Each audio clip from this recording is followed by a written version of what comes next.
Assalamualaikum warahmatullahi wabarakatuh. Halo sahabat seputar Gayluas, kembali bersama saya Kang Juna. Kali ini kita kedatangan tamu spesial, yaitu Komandan Kodim 0113 Gayluas, yaitu Bapak Letkol Infantri Agus Satrio Wibowo SIP. Pada kesempatan kali ini, kita akan membahas hal yang sangat penting, khususnya bagi putra-putri terbaik bangsa, terutama generasi muda di Gayluas ini, yaitu penerimaan calon tentara dan bintara TNI tahun 2025. Banyak anak muda yang bercita-cita menjadi prajurit TNI, namun masih ada yang bingung dengan proses, syarat, maupun persiapan yang harus dilakukan. Nah, sore ini kita akan kupas tuntas langsung bersama Dandim 0113 Gayluas. Selamat datang Pak Dandim di podcast Putar Gayo. Selamat sore, Mas. Sebelum masuk ke topik utama, bisa dijelaskan terlebih dahulu apa makna penerimaan calon TNI bagi TNI AD dan juga masyarakat Gayluas. Baik, terima kasih Mas Rajuna. Assalamualaikum warahmatullahi wabarakatuh. Saya Letkol Infantri Agus Satrio Wibowo dan Dandim 0113 Gayluas. Sebelumnya mengucapkan terima kasih kepada Mas Arjuna dan rekan-rekan sekalian karena dengan kesempatan ini saya bisa menjelaskan dan sedikit berbagi informasi terkait apa dan bagaimana cara pendaftaran untuk menjadi seorang prajurit TNI.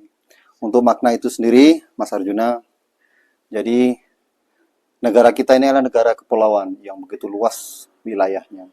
Di samping itu juga kita diharuskan untuk dapat menjaga kedaulatan dan keamanan negara kita.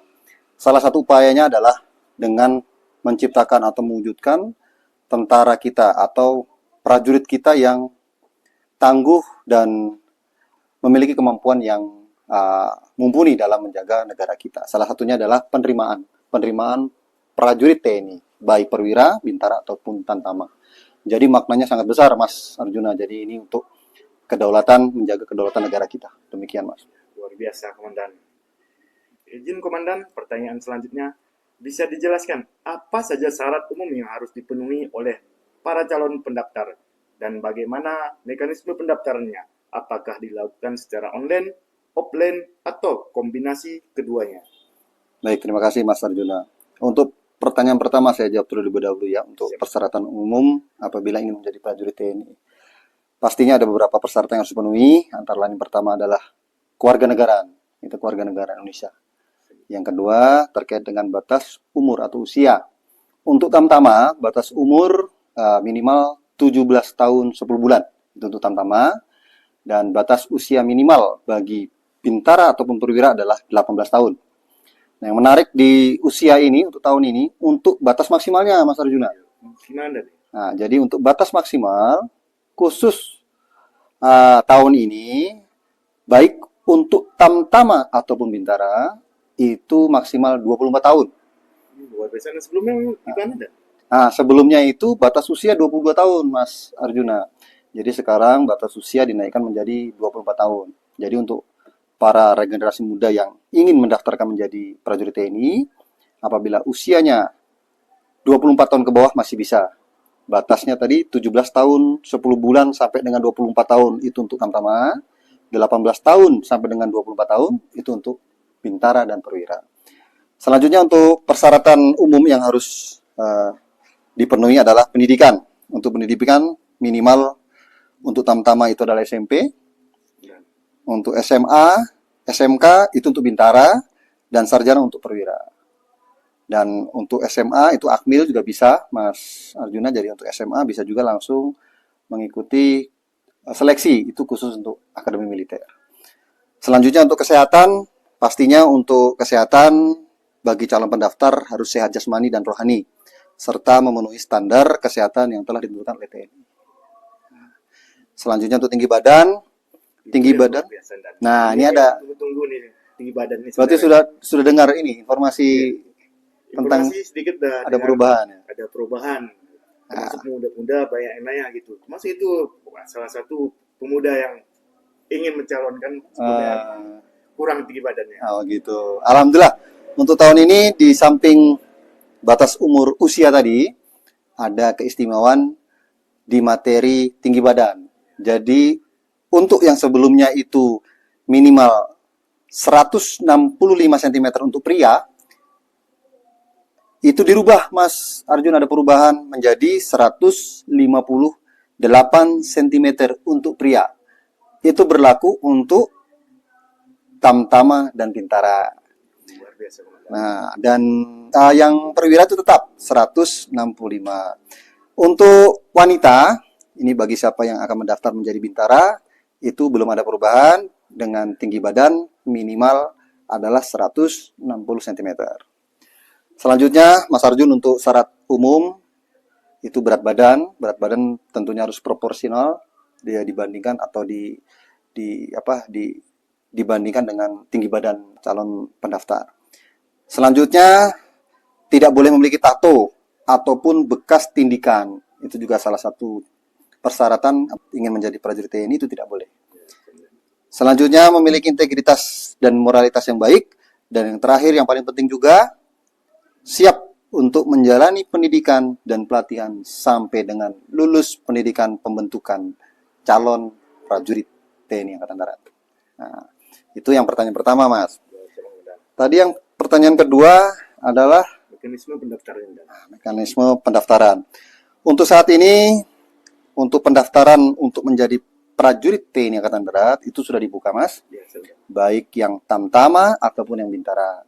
Untuk saat ini, untuk pendaftaran itu menggunakan atau dengan sistem online, di mana para calon prajurit TNI ini bisa langsung mengakses website resmi TNI yang ada di media online, dan di situ pastinya ada beberapa masa identitas ataupun dokumen yang harus memang dilampirkan atau dikirimkan sebagai salah satu persyaratan untuk mendaftar. Demikian, Mas. Terima kasih, Komandan, informasinya yang luar biasa. Selanjutnya, Komandan, pertanyaannya ini, Komandan, mungkin anak-anak muda yang kurang paham tentang persyaratan atau mekanisme itu, kemana harus minta bimbingan lah, Komandan? Bisa dijelaskan, Komandan? Baik, Mas. Memang untuk menjadi seorang prajurit TNI Angkatan Darat tadi memang kalau dibilang susah, Mas. Tapi kalau dibilang mudah, apabila sudah ada motivasi ataupun kemampuan dan sudah disiapkan dari sedini mungkin, itu insya Allah bisa, Mas. Dan apabila butuh bimbingan ataupun arahan, itu bisa langsung ke satuan-satuan TNI Angkatan Darat yang ada di wilayah tersebut. Bisa satuan teritorial ataupun satuan tempur sekalipun. Contohnya, saya sebagai Komandan Kodim, Mas. Ya, Komandan. Itu bisa langsung ke Kodim, menanyakan langsung persyaratan apa saja yang harus disiapkan.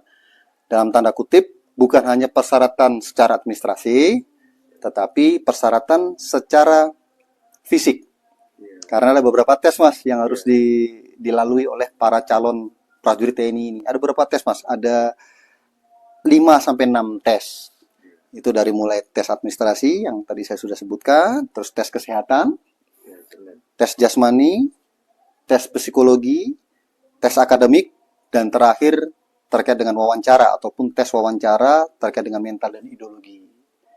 Jadi apabila butuh informasi bisa langsung ke Kodim dan bisa minta bimbingan kepada Kodim ataupun satuan TNI Angkatan Darat yang ada di wilayah tersebut. Dan satu cetak tebal nih, Mas, garis bawah, underline, cetak tebal, tidak ada dipungut biaya sama sekali. Luar biasa. Nah, itu, Mas.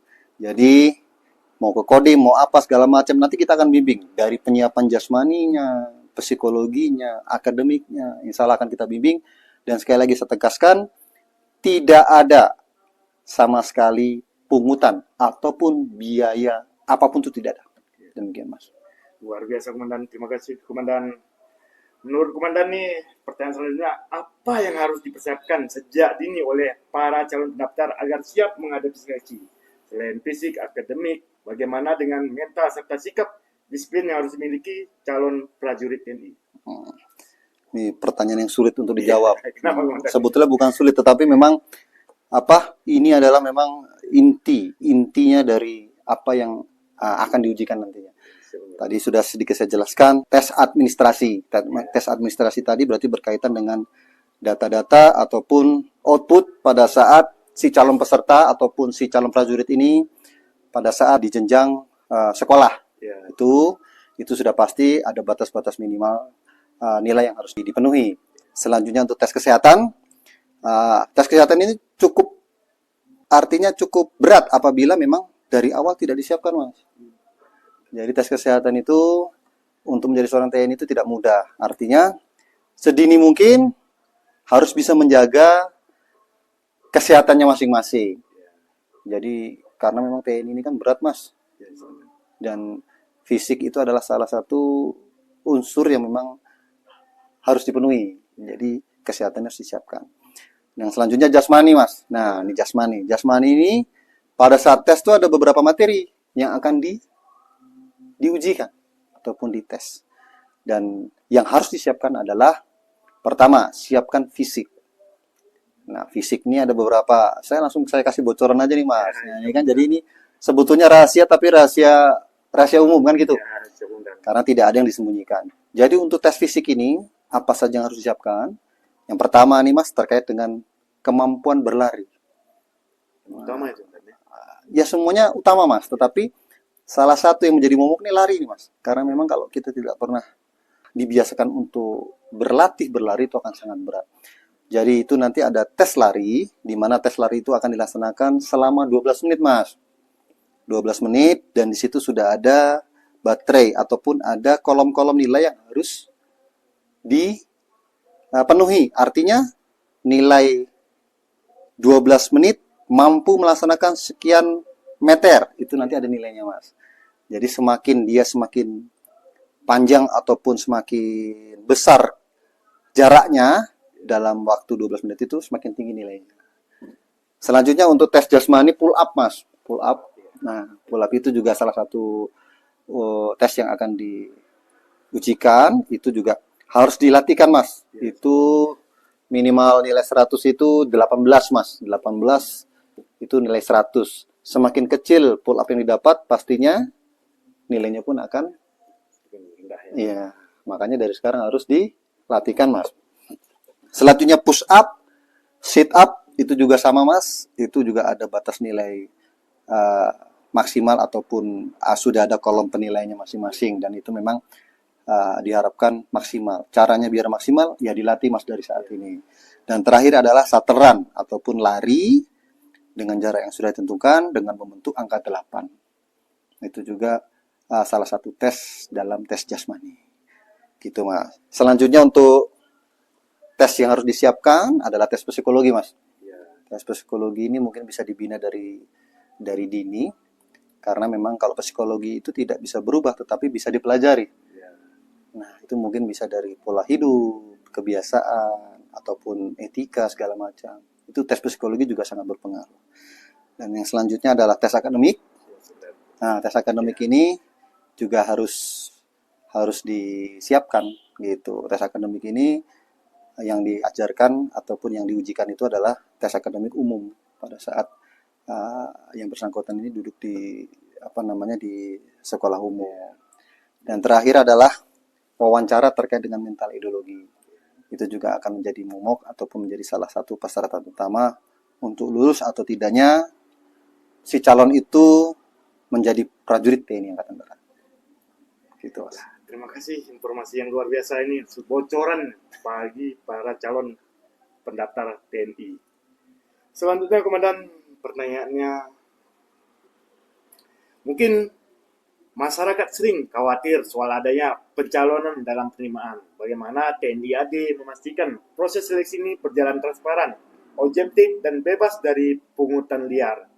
Apa pesan Bapak kepada orang tua maupun calon pendaftar terkait hal ini?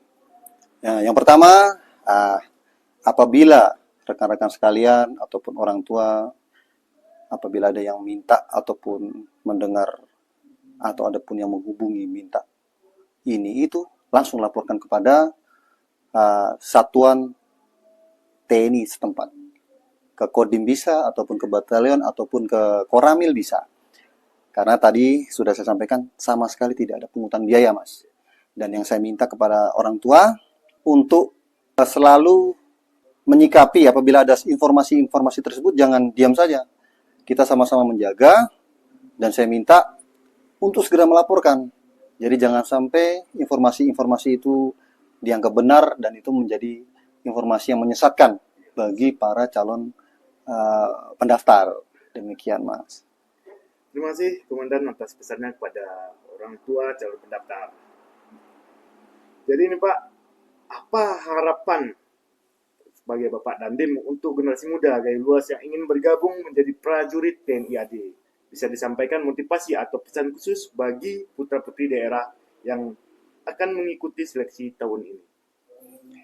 Saya selaku Dandim 0113 Gaya Luas sangat berharap sekali dan kami menunggu rekan-rekan sekalian generasi muda harapan bangsa untuk bergabung menjadi prajurit TNI Angkatan Darat.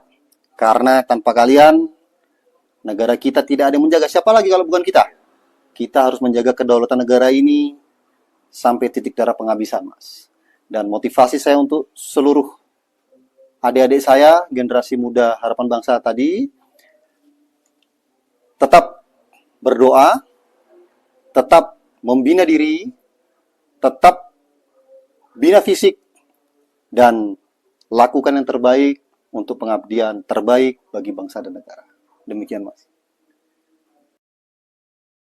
Terima kasih atas waktunya Pak Dandim. Mungkin ada yang ingin disampaikan sebelum menutup podcast ini. Bagaimana pendapat Pak Dandim untuk arahannya kepada masyarakat dan orang tua di Gaya Luas ini dan para calon peserta pendaftar TNI. Baik, terima kasih Mas Arjuna. Sebelumnya ini sangat baik sekali acara ini dan saya harapkan kegiatan ini terus berlanjut, Mas Arjuna, untuk kita memberikan informasi dan edukasi kepada generasi muda kita dalam rangka mewujudkan negara kita yang adil, makmur, dan sejahtera, dan aman tentunya. Saya selaku Komandan Kodim, sebelum kita mengakhiri podcast ini, saya ingin mengatakan ataupun ingin memberikan penekanan sebelum kita tutup. Yang pertama adalah sesuai dengan HUT TNI yang nanti kita laksanakan di 5 Oktober besok, Mas. 5 Oktober ini. Ya, 5 Oktober besok dengan tema adalah TNI Prima, TNI Rakyat untuk Indonesia Maju.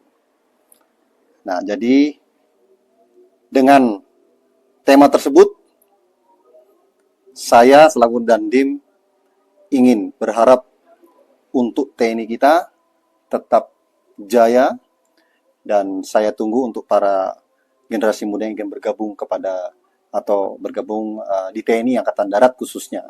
Dan yang paling terakhir ingin saya sampaikan, yang ini menjadi momok ya, ataupun menjadi sering bertanya kepada saya ataupun kepada rekan-rekan semua, sekalian saya tekankan lagi bahwa dalam pendaftaran calon prajurit TNI tidak ada sama sekali dipungut biaya. Semuanya adalah gratis tis. Demikian, Mas.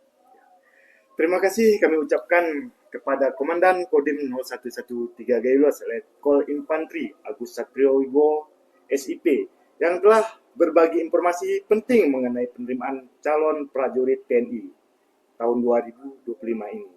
Obrolan ini bukan hanya memberikan gambaran teknis tentang syarat dan tahapan seleksi, tetapi juga menanamkan semangat bahwa prajurit TNI adalah jalan pengabdian mulia bagi bangsa dan negara.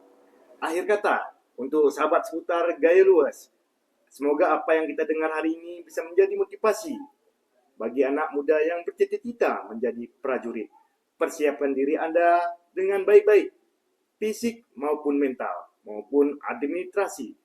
Bagi orang tua, mari kita dukung anak-anak kita agar percaya diri dan siap menghadapi setiap tahapan seleksinya.